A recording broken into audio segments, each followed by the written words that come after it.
I've been exposed to some amazing samurai films like Seven Samurai, 13 Assassins, Yojimbo, hell, even Samurai Cop. They call him Samurai. He speaks fluent Japanese. Are you Fujiyama? What does katana mean? It means Japanese sword. All right, my friends, we're going to go ahead and we're going to move on to the next review for my show today, and that is my review for Blue Eye Samurai. Now, you guys have been telling me about this show, I feel like, since November, possibly early November, and I think we watched a trailer for it, and I was like, oh, that trailer looked really cool. I was like, oh, I can't wait to see this. But I think for, like, whatever reason, I was just busy. So many things going on in my life, just with my work and stuff, and like watching movies and doing all these scene-by-scene breakdowns and things, and that sadly fell by the wayside. And I've had so many people, some of you guys here in the Twitch chat, on my YouTube channel and other platforms, just telling me, Chris, when are you going to watch Blue-Eyed Samurai? When are you going to watch? When are you going to review the series? And I can finally say, all right. I'm going to go ahead. I'm going to check it. I'm going to watch it this week, and I'll do a review.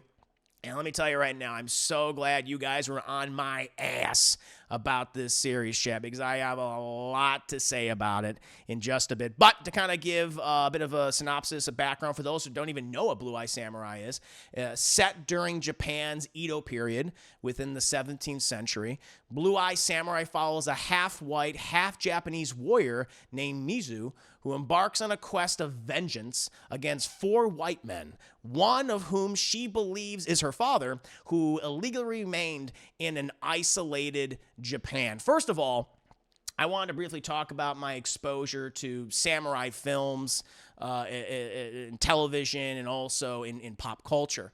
I know that many works of fiction have certainly played a role in the way samurai are perceived in pop culture than what they actually were throughout history. Much like the cowboy or the gunslinger in American history and fiction, the samurai is just one of Japan's most iconic professions, and I believe just cultural figures. So much so that it has dominated media for many decades. I've been exposed to some amazing samurai films like Seven Samurai, 13 Assassins, Yojimbo, hell, even Samurai Cop. They call him Samurai. He speaks fluent Japanese. Are you Fujiyama? What does katana mean? It means Japanese sword. We've also gotten plenty of fantastic animated samurai fare, including Samurai Champloo and Jenny Tarkovsky's Samurai Jack. The concept of the samurai has been adapted, it's been reinterpreted, and has remained popular in the pop culture zeitgeist for so long, and will remain popular most likely forever. It's just one of those essential pop culture figures, and that's especially helped when you have great samurai stories across a wide variety of mediums. And I'm so extremely happy to say that Blue Eye Samurai is going to be revered and celebrated as an amazing animated samurai story because of its direction, its writing, its storytelling, its characters, and animation. It's all just absolutely incredible. You guys, again, have been asking me to review this since November 2023, where it first debuted on Netflix, and I kind of regret not watching it then, because I could have reviewed this a lot earlier. I would have loved to have reviewed this a lot earlier, but hey, better late than never. Very excited to just jump into more details about this. But I think it's safe to say that not only is this one of the best animated shows of the year, I think it's just one of the best shows of 2023. Now, this is a French-American animated series created by a husband and wife team, Michael Green and Amber Nozumi. Now, Green, I'm more familiar with. He has a number of script writing credits, including an Academy Award nomination for writing 2017's Logan, the Wolverine movie, with Hugh Jackman. He's also in some other stuff I've enjoyed and even loved, like, Blade Runner 2049, and, some stuff I definitely don't like Alien Covenant. But thankfully, Chad, Blue Eye Samurai is very much in the more in the love category for me. The show just has this fantastic opening in that it quickly provides you with context if you're just unfamiliar with Japan's political and cultural situation during the 17th century. The country has closed its borders and has isolated itself from most outside influences, specifically European influences. Any goods or Europeans within the country are strictly banned. Those Japanese citizens that happen to be of mixed race are viewed as subhuman and are looked at as monstrous animals, as abominations, as demons. They're often referred to as demons in the series itself. And the character of Mizu, who is mixed race and has blue eyes, is viewed in that way by many others. But they also happen to be an incredibly talented swordsman and warrior trained by a blind swordsmith throughout most of her childhood. Mizu is cold and hardened and feels like, the only way to, again, not make herself happy, but just to satisfy herself. She constantly says, I don't want to be happy. I just want to be satisfied. And in her mind, the only way to satisfy herself is to hunt down her father, who impregnated her mother, and kill him because she blames him for all of her suffering throughout her life and all of her mother's suffering. Maya Erskine, hope I'm saying her name correctly, chat. Maya Erskine is the voice of Mizu, and her performance is fantastic. You could say there's a little bit of Clint Eastwood's Man, with No Name, and maybe a little bit of Phil Lamar's Samurai Jack in her performance and how her character kind of carries herself and how she presents herself. But she makes the character completely her own. It's like, yes, she's calculating and in some circumstances vicious, but there's a lot of vulnerability and trauma to her character, where you completely understand where she's coming from and you feel for her in any given situation. You also have a number of fantastic supporting performances as well. You have Masi Oka, which you might not be familiar with the name. He was previously in the series Heroes. He played a character in that show, and he plays the character of Ringo, who is this very large and very happy man. He's an expert cook, but he was born with a disability, Chad. He doesn't have hands. And after witnessing Mizu show off her skills in his father's restaurant, he wishes to be her apprentice. And at first I'm thinking the big fat guy. He's gonna be the funny guy. He's gonna be the comic relief. And he certainly is very funny. I really like his performance throughout the show. He does, listen, this show goes hard in a number of ways. It's very dark. It has, of course, a lot of blood and a lot of gore. The subject matter can be very, very depressing because of all the misery so many characters go through, whether they be main characters, supporting characters, tertiary, or just some random fucking schmuck that happened to be in the wrong place at the wrong time. So he does add a lot of levity, which is necessary. But he also has his own arc. He's also trying to discover what he wants to be. He wants to achieve greatness. And so many, in this culture that he lives in, he's constantly told, well, you're never going to be fucking great because you don't have hands, because you have this disability. And so he finds a sort of kinship with Mizu in the series, because she is viewed in the same way. She's viewed as an abomination, as a devil, because she is of mixed race. And so, at first she's like, I don't want you here. Get away from me. I will kill you, okay? But, as the series goes on, she begins to appreciate him, even like him, and watches over him, and he does so for her. Again, he's not just the fat guy who falls down and makes a funny joke, He's more than just that. The series almost tricks you into thinking, this is what he's going to be. And you're just charmed. You just love him. You just don't want anything bad to happen to him, because he just brings so much love and warmth and personality But, again, that warmth and love in a show that needs it, which at times can be very cruel and very cold, much like its characters. You have Darren Barnett, who plays this character named Tegan, who is this would-be rising samurai. He's very arrogant.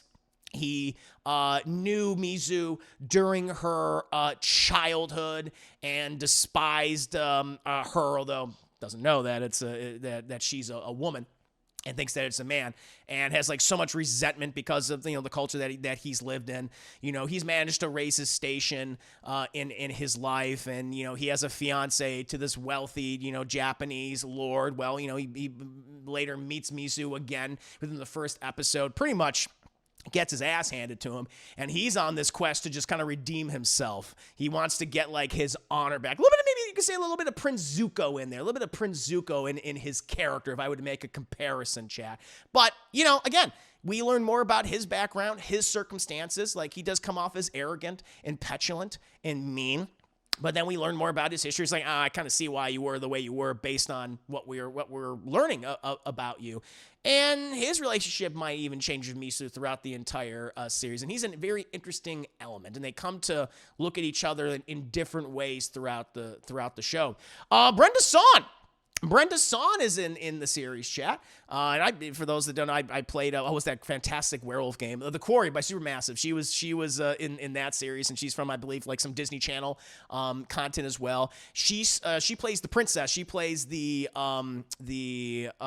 betrothed to Taigen, and she plays Princess Kami, and she's this very pampered, but very strong-willed daughter of this very, rich lord. And she's just pissed off because, everything just got messed up because, Tegan encountering the blue-eye samurai, and that's thrown her life into a complete disarray because it's well, if he doesn't regain his honor, then I'm going to marry some creepy fucking fat lord who's going to treat me like a whore. So I got to fix the situation. And so she's coming up against, all the sexism and misogyny, even despite being an aristocrat, despite being, the wealthiest the wealthy, she's still treated as they say in the show, like a pig. I'm like a pig being traded between men at any given moment. And so she's also on her own journey to make sure that I get exactly what I want. But she also goes through a lot of changes, and her perception of people changes throughout this entire show as well. You have some other guest voices in the series too. George Takai. George Takai is in the show. He plays the assistant samurai Seki, who serves as the male tutor to Princess Kemi, and he's just trying to give her the best advice possible throughout this entire show. And he's always calm. He's always relaxed. He's got a lot of charisma and a lot of charm to him. But he's listen, honey, this is how it's fucking gonna be. All right, I love you. I raised you. He is more of a father to her than her actual, father ever was. He was the one who taught her to read and write and brushed her hair and bathed her. He did everything for her, and so he knows her so well and knows what she'll do. But even he's listen, this is how the way it is. You got to face reality. Not everything you want in life is going to come to you. And that creates some conflict between the two of them. And he's a really great character. He has, anytime he pops up in this series, he's very, very fun. Like him quite a bit. You also have you have Shane Soon. Shane Soon's in the show, chat. Your soul is mine. Kari Hikuri Tagawa.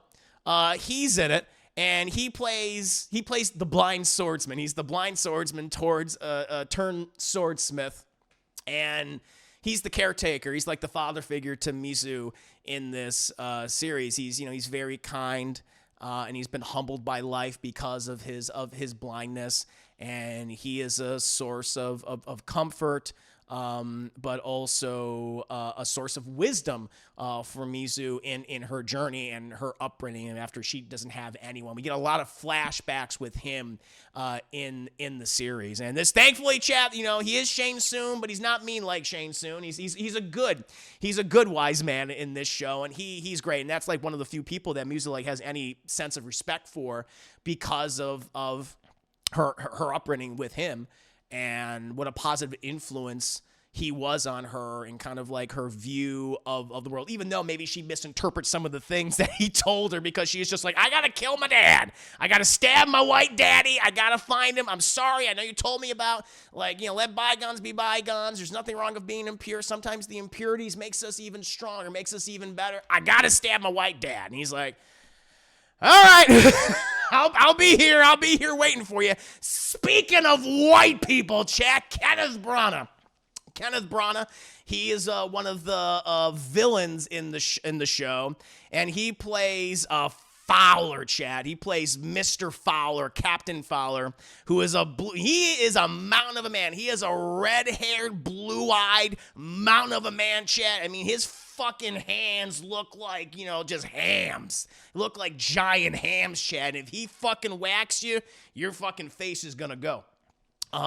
He's like an Irish smuggler who is allied with the shogun. He's secretly trying to manipulate the Japanese societal and political structure, and they're obviously, he's defying their closed door policies, in the series.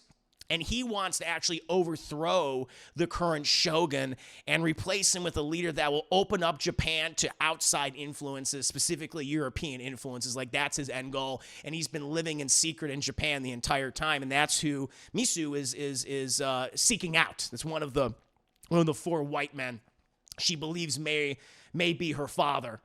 And, they come into conflict in the series. And Kenneth Branagh, he does a great.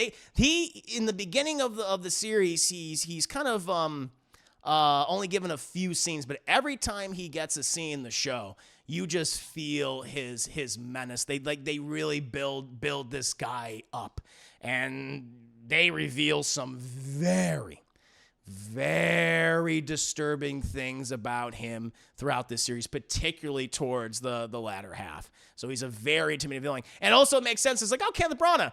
So there's a connection, actually. There's a connection, actually, between Kenneth Branagh and the creators of the series.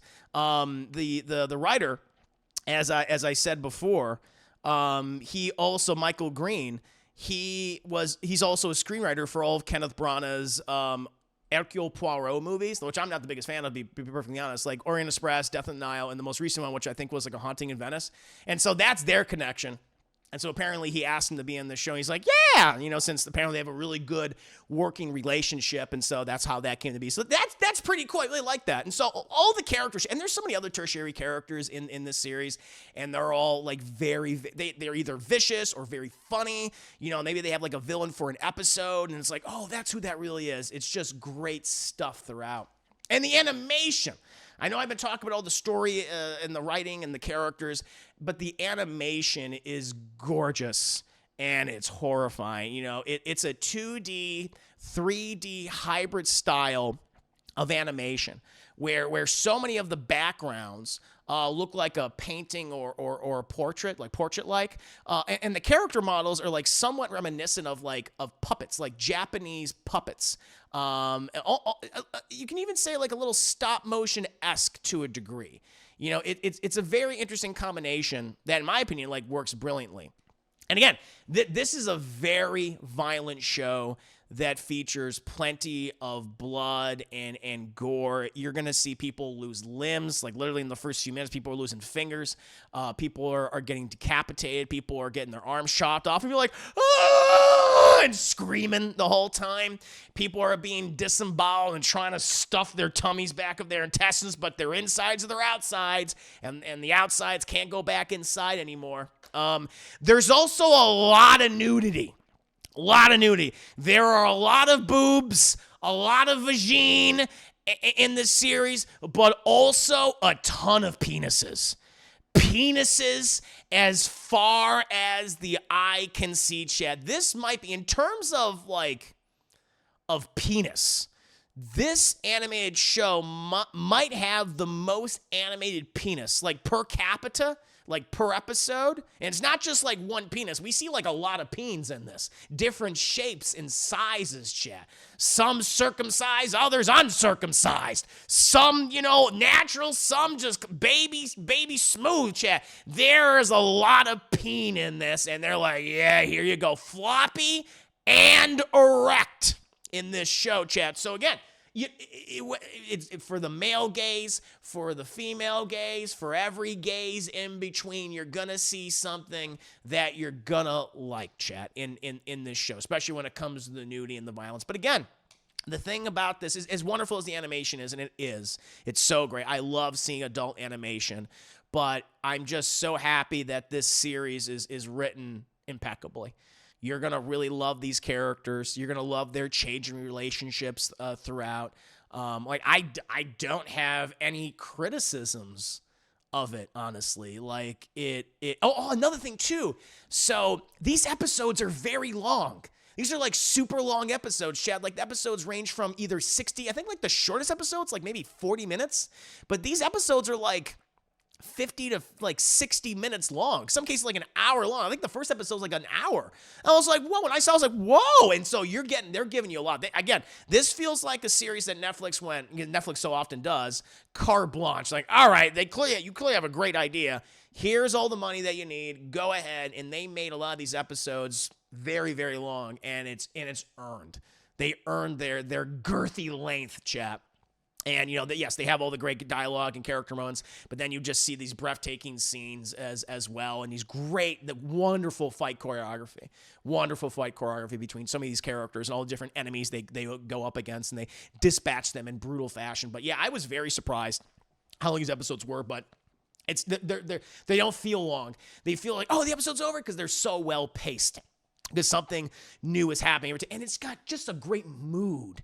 Like I forgot to mention the setting. It's in the Edo period of Japan, the 17th century, but it takes place in winter. And there's just something about like Japan in winter that it just really stands out to me. It makes it's beautiful to look at, but there's like a harshness to it too. Because you have some characters that are getting like sliced and diced, but they're being exposed to elements. You got a lot of people just going in like ice cold water, and it's like washing over them as they're fighting or whatever, cleaning their wounds. It's like, and it just makes it more visceral to me as I was watching. So you got the beauty in there, you got the horror in there, you got great character work. And I mean, if I have a complaint, it's like it's not like a self-contained series. They do have a cliffhanger at the end. Season 2 apparently has been confirmed. I think it was confirmed back in early December that they're going to be doing a season 2. So that's the only thing. It's just like you're gonna want more. You're gonna want more after these episodes. But it's great. It's a fantastic watch, chat. And as I said, I think this is like one of the best shows of the year. I highly recommend Blue Eye Samurai. But what about you guys? Are you guys familiar with Blue Eye Samurai? Those of you who have watched, did you like it as much as I did? Were you mixed on? Did you not like it? Please let me know.